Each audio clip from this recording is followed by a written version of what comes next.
Welcome again to BATUK Storytime and this week's chapter of Matilda by Roald Dahl. Today we've got chapter 13, the weekly test. At 2 o'clock sharp, the class assembled, including Miss Honey, who noted that the jug of water and the glass were in the proper place.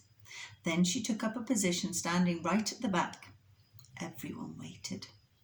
Suddenly in marched the gigantic figure of the headmistress in her belted smock and green breeches. "Good afternoon, children," she barked. "Good afternoon, Miss Trunchbull," they chirped. The headmistress stood before the class, legs apart, hands on hips, glaring at the small boys and girls who sat nervously at their desks in front of her. "Not a very pretty sight," she said. Her expression was one of utter distaste, as though she were looking at something a dog had done in the middle of the floor. "What a bunch of nauseating little warts you are!" Everyone had the sense to stay silent. "It makes me vomit," she went on, "to think that I'm going to have to put up with a load of garbage like you in my school for the next 6 years. I can see that I'm going to have to expel as many of you as possible, as soon as possible, to save myself from going round the bend." She paused and snorted several times. It was a curious noise. You can hear the same sort of thing if you walk through a riding stable when the horses are being fed. "I suppose," she went on, "your mothers and fathers tell you you're wonderful. Well, I'm here to tell you the opposite, and you'd better believe me. Stand up, everybody." They all quickly got to their feet. "Now put your hands out in front of you, and as I walk past, I want you to turn them over so I can see if they are clean on both sides." The Trunchbull began a slow march along the rows of desks, inspecting the hands. All went well until she came to a small boy in the second row. "What's your name?" she barked. "Nigel," the boy said. "Nigel what?" "Nigel Hicks," the boy said. "Nigel Hicks what?" the Trunchbull bellowed. She bellowed so loud she nearly blew the little chap out of the window. That's it," Nigel said, "unless you want my middle names as well." He was a brave little fellow, and one could see that he was trying not to be scared by the Gorgon who towered above him. "I do not want your middle names, you blister," the Gorgon bellowed. "What is my name?" "Miss Trunchbull," Nigel said. "Then use it when you address me. Now then, let's try again. What is your name?" "Nigel Hicks, Miss Trunchbull," Nigel said. "That's better," the Trunchbull said. "Your hands are filthy, Nigel. When did you last wash them?" "Well, let me think," Nigel said. "That's rather difficult to remember exactly. It could have been yesterday. It could have been the day before." And here we've got a lovely picture of the Trunchbull on her hand inspection with Nigel. She really is a towering Gorgon. The Trunchbull's whole body and face seemed to swell up as though she were being inflated by a bicycle pump. "I knew it," she bellowed. "I knew as soon as I saw you that you were nothing but a piece of filth. What is your father's job, a sewage worker?" "He's a doctor," Nigel said, "and a jolly good one. He says we're all so covered with bugs anyway that a bit of extra dirt never hurts anyone." "I'm glad he's not my doctor," the Trunchbull said. "And why, might I ask, is there a big bean on the front of your shirt?" "We had them for lunch, Miss Trunchbull." "And do you usually put your lunch on the front of your shirt, Nigel? Is that what this famous doctor father of yours has taught you to do?" "Baked beans are hard to eat, Miss Trunchbull. They keep falling off my fork."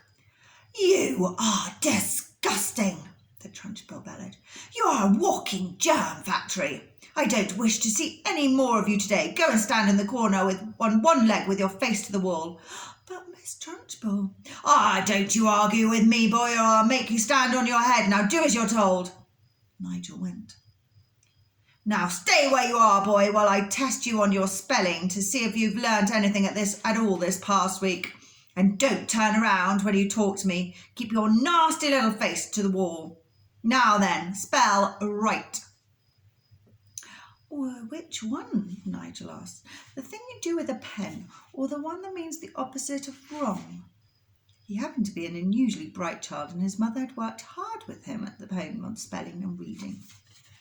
And here's poor Nigel standing in the corner with Trunchbull gazing down on him.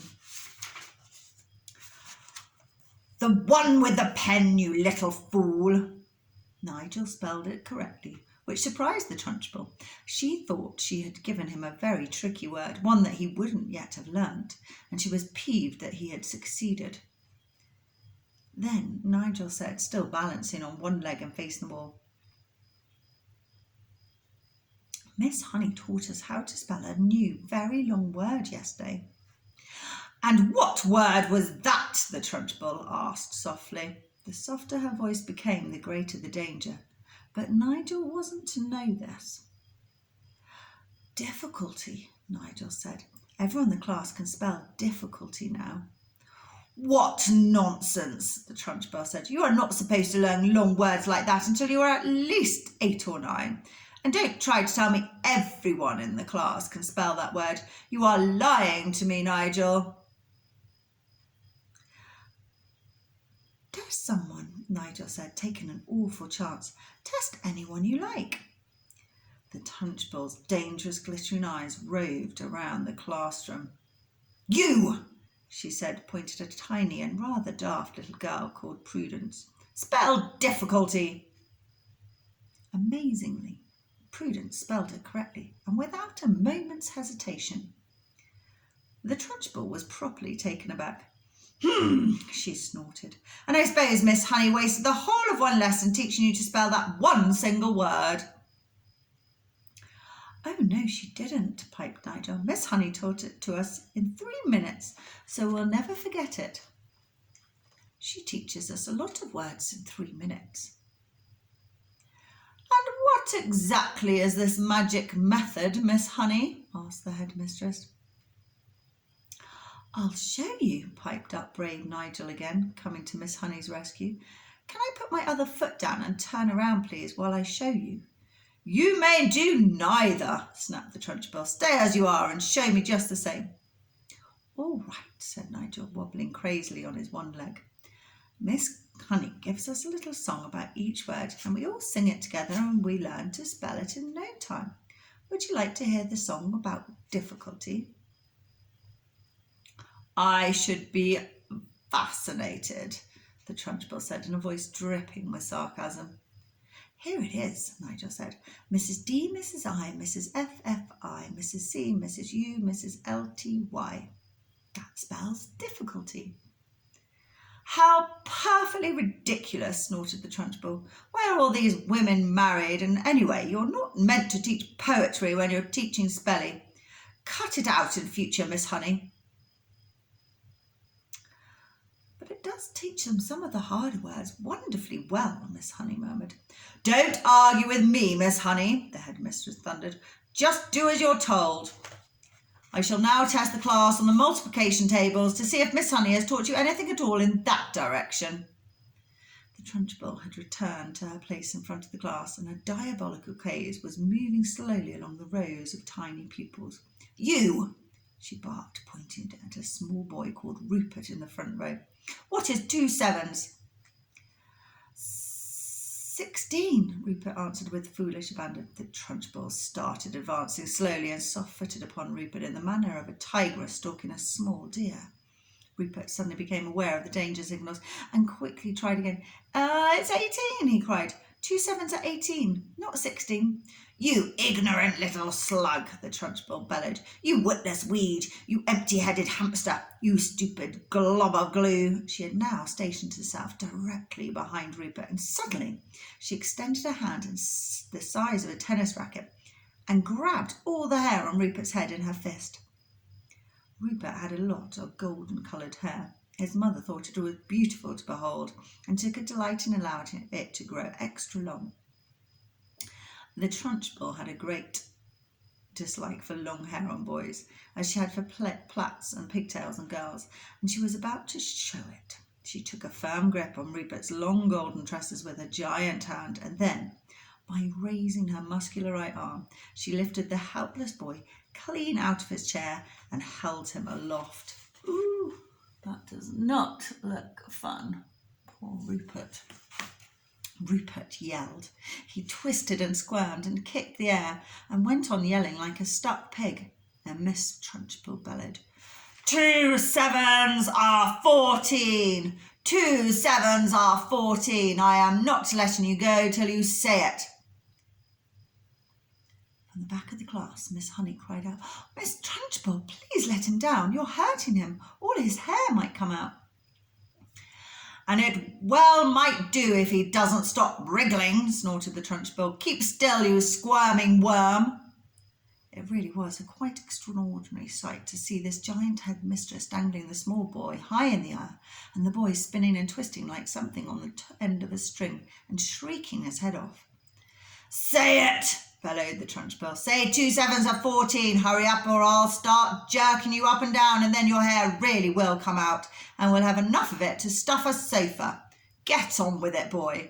2 7s are 14. Say it and I'll let you go.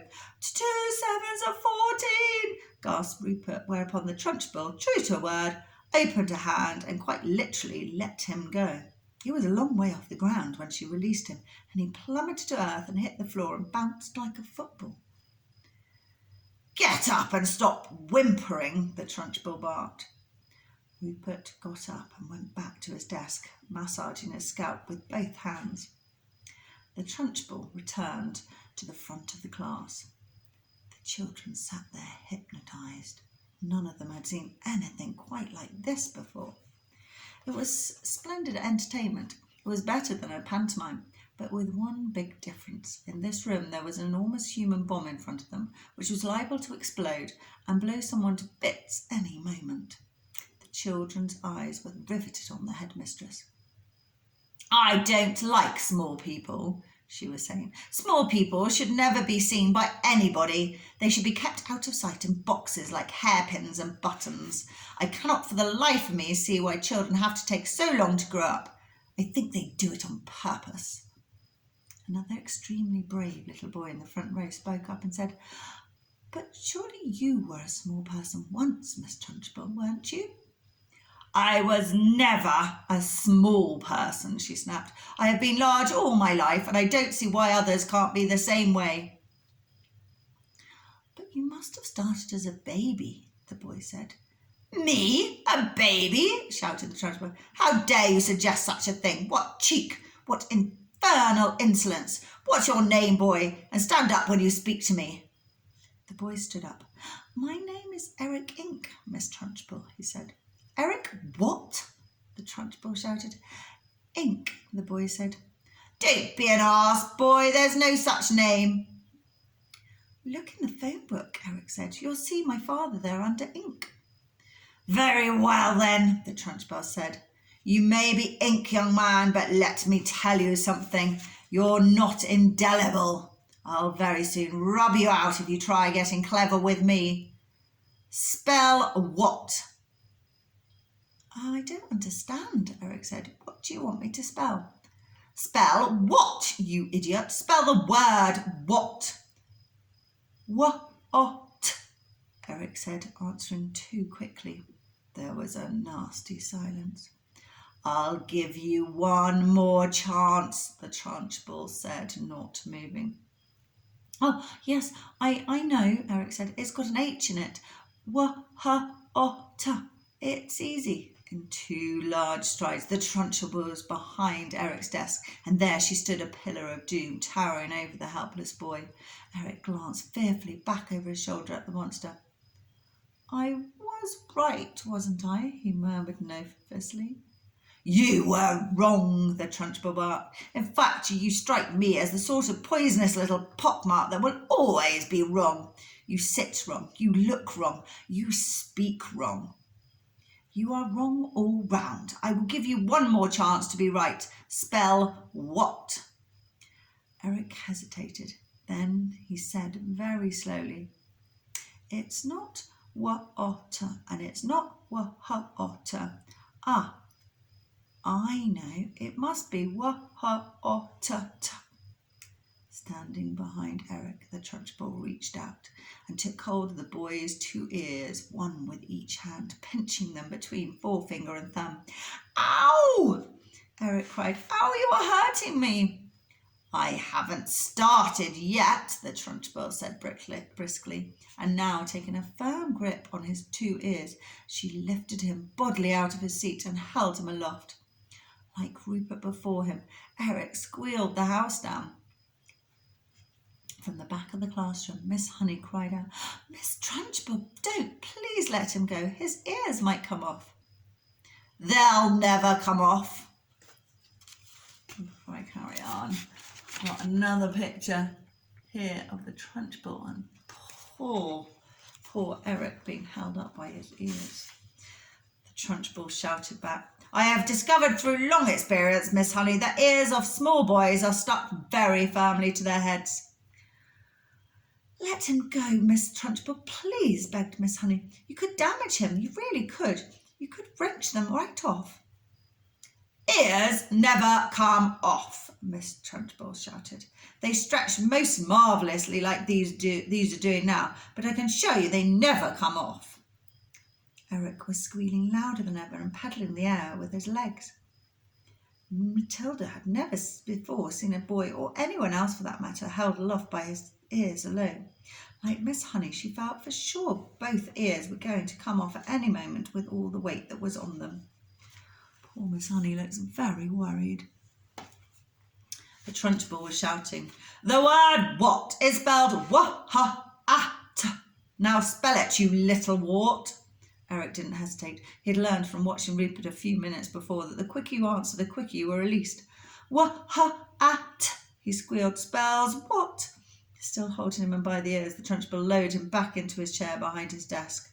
Then she marched back to the front of the class, dusting off her hands once again against the other, like someone who had been handling something rather grimy. "That is the way to make them learn, Miss Honey," she said. "You take it from me, it's no good just telling them. You've got to hammer it into them. There's nothing like a little twisting and twiddling to encourage them to remember things. It concentrates their minds wonderfully." "You could do them permanent damage, Miss Trunchbull," Miss Honey cried out. "Oh, I have. I'm quite sure I have," the Trunchbull answered, grinning. "Eric's ears will have stretched quite considerably in the last couple of minutes. They'll be much longer now than they were before. There's nothing wrong with that, Miss Honey. It'll give him an interesting pixie look for the rest of his life." "But Miss Trunchbull—" "Oh, do shut up, Miss Honey. You're as wet as any of them. If you can't cope in here, then you can go and find a job in some cotton wool private school for rich brats. When you've been teaching as long as I have, you'll realise that it's no good at all being kind to children. Read Nicholas Nickleby, Miss Honey, by Mr. Dickens. Read about Mr. Watford Squeers, the admirable headmaster of Dotheboys Hall. He knew how to handle little brutes, didn't he? He knew how to use the birch, didn't he? He kept their backsides so warm you could have fried eggs and bacon on them. A fine book that, but I don't suppose this bunch of morons we've got here will ever read it, because by the look of them they're never going to learn to read anything." "I've read it," Matilda said quietly. The Trunchbull flicked her head round and looked carefully at the small girl with dark hair and deep brown eyes sitting in the second row. "What did you say?" she asked sharply. "I said I've read it, Miss Trunchbull." "Read what?" Nicholas Nickleby, Miss Trunchbull." "You are lying to me, madam," the Trunchbull shouted, glaring at Matilda. "I doubt there is a single child in the entire school who has read that book, and here you are in the unhatched shrimp, sitting in the lowest form there is, trying to tell me a whopping great lie like that. Why do you do it? You must take me for a fool. Do you take me for a fool, child?" "Well," Matilda said. Then she hesitated. She would like to have said, "Yes, I jolly well do," but that would have been suicide. "Well," she said again, still hesitating, still refusing to say no. The Trunchbull sensed that this child was thinking and she didn't like it. "Stand up when you speak to me," she snapped. "What is your name?" Matilda stood up and said, "My name is Matilda Wormwood, Miss Trunchbull." "Wormwood, is it?" the Trunchbull said. And here we've got the Trunchbull and poor Matilda. What's going to happen? "In that case, you must be the daughter of that man who owns Wormwood Motors." "Yes, Miss Trunchbull."